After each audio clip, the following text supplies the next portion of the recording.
안녕하십니까. 한국형 알파H 프로젝트 추진단 제1차 신규 사업 설명회를 시작하겠습니다. 저는 추진단 미션 PM센터를 맡고 있는 성창모 센터장입니다. 반갑습니다.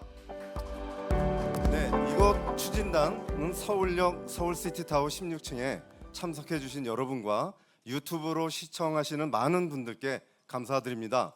오늘 신규 사업 설명회는 PM분의 혁신도전 연구과제 설명이 15분간 있겠습니다. 그럼 다음 순서는 임무 1 보건안보 2개 신규 과제에 대해서 홍기종 PM님께서 발표하시겠습니다. 네, 무대로 모시겠습니다.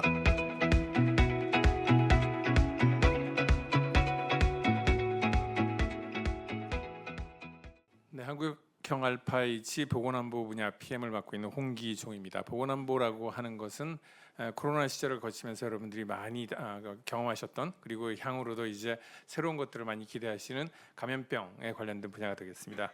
그럼 새로이 시작되는 보건안보 분야의 사업에 대해서 설명드리겠습니다. 내용에 대해서 일단 개요를 말씀드리고요. 개별 과제에 대해서 소개를 드리겠습니다. 가장 먼저 그 보건안보 분야에서 생각하고 있는 것은 여러 가지 보건안보에 관련된 감염병에 관련된 내용들이 있겠지만 그 중에서도 특히 팬데믹, 감염병에 의한 팬데믹이나 생화학 테러, 생물학전 같은 범정무적 전 사회적 위협에 대응할 수 있도록 R&D를 지원해서 새로운 백신 치료제 주권 확보로 유도를 한다. 그리고 이것을 통해서 우리나라의 보건 안보를 공고히 한다는 것을 목표로 하게 됐습니다. 그리고 그런 기술의 여러 가지 분야로서 백신, 치료제, 진단, 역학 등등의 분야에서 가장 먼저 코로나 시절에 제일 크게 이슈가 되었던 백신에 관련돼서 두 가지 기술을 선정해서 여러분들에게 소개하고 사업을 발주하게 됐습니다. 먼저 간단하게 말씀드리면 두 가지 기술은, 첫 번째는 이제 백신을 아주 오랫동안, 여기서 초장기라고 하는 건 그냥 1년, 2년, 3년이 아니고요. 굉장히 오랫동안 보관할 수는 없을까 하는 초장기 저장 기술이 되겠고요. 또 다른 것들은 필요한 곳에서 필요한 만큼의 필요한 내용을 의 백신을 생산할 수 있는 방법은 무엇일까라고 하는 탈집중화 현장형 백신 생산 기술을 개발하는 것이 되겠습니다. 두 가지가 선정된 이유는 이렇습니다. 저희가 알파H에서 늘 똑같은 기준에 의해서 분석을 하고 있는데요. 혁신성, 그다음에 시급성, 파급 효과, 그리고 과학을 통한 해결 가능성, 이런 것들, 이 네 가지 크라이테리아를 아주 면밀히 검토하고 있는데요. 그 중에서도 특히 초장기 비축 기술 같은 경우는 아마도 이 기술이 정말 개발을 할 수 있다면 백신을 개발하고 감염병을 대비할 수 있는 분야에 있어서 새로운 많은 가능성을 제시하게 될 것이다라는 파급 효과에 중점을 뒀고요. 그리고 탈집중화 생산 모듈 개발 기술에 대한 것들은 코로나를 거치면서 백신을 얼마나 빨리, 얼마나 신속하게 공급할 수 있는가에 대해서 많은 관심이 새로이 몰리기 시작했기 때문에, 특히나 뭐 세피라든지 미국의 넥스트젠 같은 프로젝트에서는 100일 전략 이야기를 하고 있기 때문에 그것의 가장 핵심이 될 수 있는 기술은 무엇일까라는 시급성의 측면에서 선정을 하게 됐습니다. 먼저 이제 비축이 가능한 백신 기술 개발, 저희는 백신 초장기 비축 기술 개발이라고 이름을 지었고요. 다음 페이지에 나오는지 모르겠는데요. 저 위에 이제 아래 저 위에 나오죠. 스톡파일 테크놀로지 오미팅 리피티드 엠프티 VX. VX는 보통 저희 분야에서 TX, VX, DX 하면 백신들을 이야기하게 되겠습니다. 그래서 백신이 저희 나라의 저장소에서 없어지는 것을 막기 위한 방법은 무엇일까? 라는 개념으로 시작한 것이고요. 영어 이름은 스토렉스가 되겠습니다. 그래서 어떤 것이든 간에 우리가 개발한 백신을 우리가 필요한 시기까지 갖고 있을 수 있는 방법을 찾아보자. 이게 개념이 되겠습니다. RFP는 아마도 조금 전에 3시부터 공개가 돼 있게 될 겁니다. 아마 된 걸로 알고 있고, 그래서 찾아보시면 내용을 보실 수 있고요. 그 내용 중에서 중요한 부분들에 대해서 설명을 드리겠습니다. 이 과제는 일반 경쟁형처럼 시작을 할 계획이고요. 크게 두 가지 분야가 한쪽에 몇 개씩을 뽑겠다는 걸 정해놓은 건 아닙니다. 지원하시는 내용에 맞춰가지고 평가를 해서 한쪽 분야가 더 많을 수도 있고 한쪽이 적을 수도 있겠지만, 여하튼 이런 기술들을 대상으로 하고 있습니다. 하나는 백신의 원료 물질이 되고 있는 항원이라든지 성분을 변형을 시켜서 2, 3년 이상 5년도 넘게 또는 10년까지 별 문제 없이 보관할 수 있는 기술을 만들 수 있을까? 라는 분야가 하나 있고요. 또 다른 방법은 기존에 있는 백신들을 어떻게 저장을 하면 뭐 온도도 가능할 거고 기기적인 부분도 가능할 거고 여러 가지 것들을 이용해서 어떻게 보관하면 현재 있는 것들을 10년 이상 보관할 수 있을까라는 두 가지 정도의 개념을 가지고 제시를 했습니다. 내용에 대해서는요, 가장 기준이 되는 거는 저희가 생각하는 건 실제 가능할 수 있을지 모르겠지만 10년입니다. 10년 정도가 되면은 아마도 여러분들이 들어보셨을 것 같은 두창 백신이라든지 엠폭스 백신이라든지 이런 것들을 생산해서 해마다 돈 들여서 만들고 버리고 또 생산하고 버리고 해마다 거짓말이고요. 한 2, 3년, 3, 4년 이렇게 되는데요. 그렇게 반복적으로 생산해서 버리는 예산이라든지 또는 이런 것과 관련된 백신 산업이 훨씬 더 융통성 있게 원활하게 그리고 다양하게 발전할 수 있지 않을까라는 개념에서 이런 설계를 소개드리고 있습니다. 현재 계획은요. 첫 해에 4개의 과제를 생각을 하고 있고요. 4개의 과제를 뽑겠다는 건 아니고요. 4개 이내에 뽑겠다는 게 되겠습니다. 그래서 4개까지의 과제를 뽑아서 1.5년 동안 지원을 해드릴 예정이고요. 1.5년 동안에 다양한 마일스톤 점검, 이 마일스톤은 지원하시는 분들이 제시를 하셔야 되고요. 마일스톤 점검에 따라서 저희가 1단계가 끝난 다음에 아마도 2개 정도, 2개 이내의 과제만 남겨서 좀 더 가능성 있는 2개의 과제에 상대적으로 지지부진하거나 성공 확률이 떨어지는 과제의 결과까지 보태서 그리고 연구비까지 합쳐서 향후 실제로 쓸 수 있는 기술까지 지원해 드릴 예정에 있습니다. 만약에 이게 실패하더라도 이후로 이 기술을 기반으로 해서 백신의 개발은 계속될 테니까요. 아마 베이직 테크놀로지 이용이 가능할 거라고 생각을 하고요. 부분적 또는 전체적으로 성공했을 경우는 질병관리청에서 향후 대한민국이 비축해야 될 백신에 여러모로 응용할 것이라고 생각합니다. 두 번째 아이템은 탈집중화, 디캐프라고 이름이 되어 있는 백신 탈집중화 생산 시스템인데요. RFP에 나와 있는 것처럼 DCAP, Decentralizing and Accelerating Facility for VX, 여전히 이제 백신입니다. 그래서 새로운 백신에 대해서 Decentralizing, 공장이나 중요한 국가가 아니더라도 생산할 수 있는 방식, 그리고 그런 걸 통해서 훨씬 빨리 신속하게 생산할 수 있는 방식이 무엇일까라는 걸 제시하는 거고요. 보시다시피 RFP가 조금 복잡합니다. 중요한 내용은 이것은 앞에 과제가 기업이 됐건 누가 됐건 단독으로 일반 경쟁처럼 들어올 수 있는 것에 비해서 탈집중화 같은 경우는 컨소시엄을 구성하는 걸 의무로 제시하고 있고요. 기업 등등이 포함이 돼서 여러 가지 단계의 기술을 면밀히 검토하셔가지고 빠지지 않는 팀들을 구성해서 들어오셔야 됩니다. 운영하는 방식은 초기에 2개의 컨소시엄을 지정해서 각각 20억씩 지원해가지고 1단계 진행할 것이고요. 1단계가 끝난 다음에는 사실 이 경우에 아무리 성공적이라도 2개를 유지하는 건 비효율적이기 때문에 하나로 합치거나 한 팀만 선정하거나 또는 2개 이외의 새로운 캔디데이트에 그때까지 진행된 것을 얹거나 하는 다양한 방식으로 결정을 해서 성공 가능성이 있는 방향으로 끌고 갈 예정이 있습니다. 하나 관심을 두고 보셔야 될 것은 예산이 이 경우에는 4년 차까지가 대부분입니다. 그래서 가급적 빨리 만드시라는 이야기고 마지막 1년 동안은 다른 과제와 달리 10억을 더 들여서 실제로 성공했을 때는 이거를 검증해 보실 수 있는 기회를 드리려고 하고 있습니다. 이 두 번째 과제에 대한 예산 구성은 이렇게 되고요. 잘 보시면은 첫 번째 과제의 구성과 다르게 두 번째 과제는 아마도 마일스톤을 가는 과정에서 고이프를 통한 여러 가지 조정 그리고 평가 그리고 새로운 변형 등등이 가능한 과제로 구성이 될 것입니다. 질문이 있으시면 나중에 받겠고요. 아마도 이해가 안 되시는 부분이 많이 있을 것 같기 때문에 다양한 질문 부탁드리겠습니다. 감사합니다.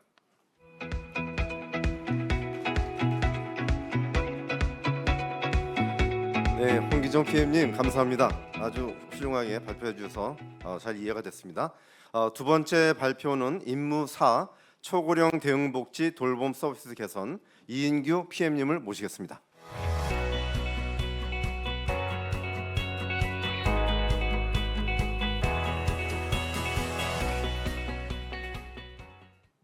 한국형 알파이치 프로젝트 신규 사업 제 임무 4번째를 맡고 있는 PM 이인규입니다. 저희 임무사는 복지 돌봄 파트가 되겠고 저희 국가는 앞으로 짧으면 10년 내에 아주 심각한 초고령 사회를 맞이하게 됩니다. 이런 사회에서 가장 큰 문제점은 돌봄이 필요한 사람은 굉장히 많지만 실제로 그 돌봄을 해줄 뒷받침해줄 인력은 굉장히 적다. 그런 상황에서 우리가 아주 적절한 그 복지 정책을 수립해야 된다는 문제가 있겠습니다. 사업의 개요를 말씀드리고 그 다음에 RFP 주요 내용을 설명드리도록 하겠습니다. 초고령 사회의 대형 복지 돌봄 서비스 부분은 여러 가지 문제가 있습니다만은 이 만성 질환의 가장 큰 중요한 질환으로 생각을 할 수 있는 근감소증에 대해서 저희들은 이번 연구 주제를 선정해 봤습니다. 이 근감소증이란 질환은 만성 질환의 위험을 높이고 또 이 근감소증의 우리가 효과적인 치료를 마련한다면은 그냥 하나의 질병을 치료하는 것을 넘어서 건강 수명을 초고령 사회에서 연장할 수 있게 하고 고령화 자체로 인한 여러 가지 사회 문제를 해결할 수 있을 겁니다. 이런 근감소증은 굉장히 많은 복합적인 요인에 의해서 이제 발생되고 그렇기 때문에 새로운 치료 표적과 바이오마커를 발굴해서 현재까지 효과적인 치료 방법이 전혀 없는 이 분야에 멀티모달 그러니까 여러 가지 다 중재를 통한 근감소증 해결을 추구하고자 합니다. 그래서 제안하고자 하는 내용은 크게는 이제 바이오마커를 개발하는 거, 그리고 새로운 분자 표적을 발굴하고 치료제를 개발하는 거, 또 이를 보조하는 디지털 치료제를 역시 개발하는 것이 되겠습니다.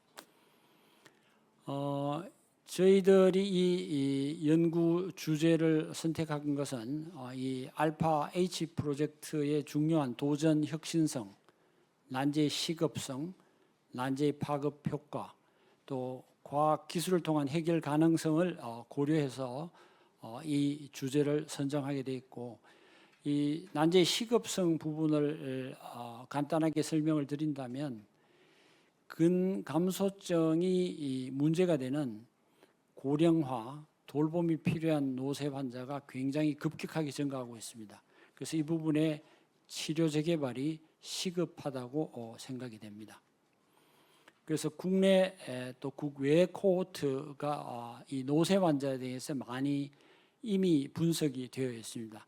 이 분석된 코호트를 집적하고 근감소증의 그 코호트의 여러 가지 환자 조직 그리고 혈액 샘플을 통해서 신규 바이오마커를 발굴하겠다는 게 첫 번째고, 그리고 여러 가지 새로운 표적이 제시되고 있습니다만은 특히 뉴로머스큘러 정션에 대한 근감소증의 신규 표적을 우리가 이미 선택을 해서 많은 연구자들이 개발하고 이미 어느 정도의 화학적인 혹은 유전자적인 치료 선도 혹은 후보 물질을 가지고 있습니다. 그분들의 여러 가지 물질을 이 오가노이드 근육세포 평가 플랫폼을 통해서 다시 검증을 하고 이를 임상 1상에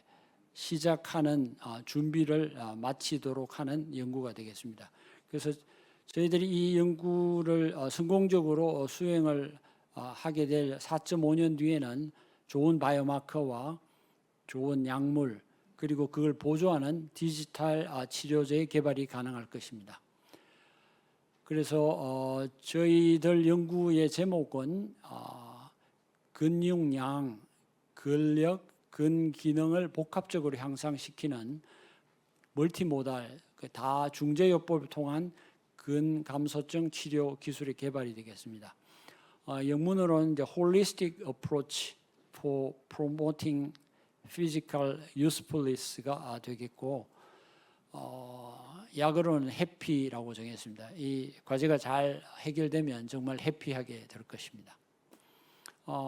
RFP는 이미 아마 인터넷상에 저희들이 아마 등재를 한 바 있고 간단하게 설명을 드리면 1단계 1.5년 동안에는 코호트 분석을 통해서 이 바이오마커 후보를 5건 이상 발굴하고 신규 치료 논-GLP 정도의 후보 물질을 도출하고자 합니다. 그리고 2단계에서는 이 바이오마커를 완성시키고 임상 시험 진입이 가능하게 한 후보 물질을 완성하고 디지털 의료 제품 시제품 개발을 1건 이상 하는 것을 목표로 하고 있고, 이 연구를 달성하기 위해서 여러 가지 연구 플랫폼을 구축을 할 것이고, 이 플랫폼은 정말로 저희들이 목표를 달성하게 되지 못하는 그런 순간에도 향후 연구를 위해서 굉장히 중요하게 사용이 될 것입니다.